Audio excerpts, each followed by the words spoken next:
Yohana mlango wa 4, yes, hapa. Alafu mstari wa pili na wa 4, au tuanzie wa pili pale. Kule juu anasema hivi, wapenzi, msiamini kila roho, si ndio? Nasema bali zijaribuni hizo roho kwamba zimetokana na Mungu, kwa sababu manabii wa uongo wengi wametokea duniani. Mstari wa pili, zingatia. Anasema katika hili mwamjua roho wa Mungu, kila roho ikilio kwamba Yesu Kristo amekuja katika mwili yatokana na nani?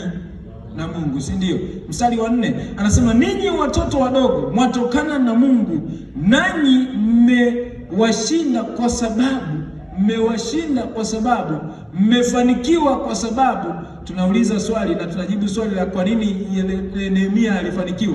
Sasa nanyi mmefanikiwa kwa sababu, kumbuka tumetoka habari za kukiri. Mmefanikiwa kwa sababu yeye aliye ndani yenu ni mkuu kuliko yeye aliye katika dunia. Bwana Yesu asifiwe.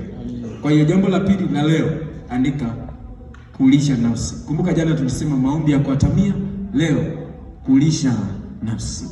Kulisha nafsi. Nisikilize vizuri.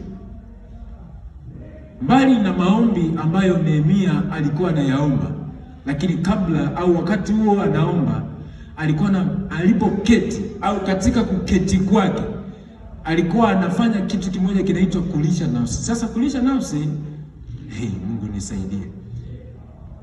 Hivi niwahi kufundisha habari za kufunga hapa, sijui kama ninakumbuka, lakini ni wadokeza kitu kimoja.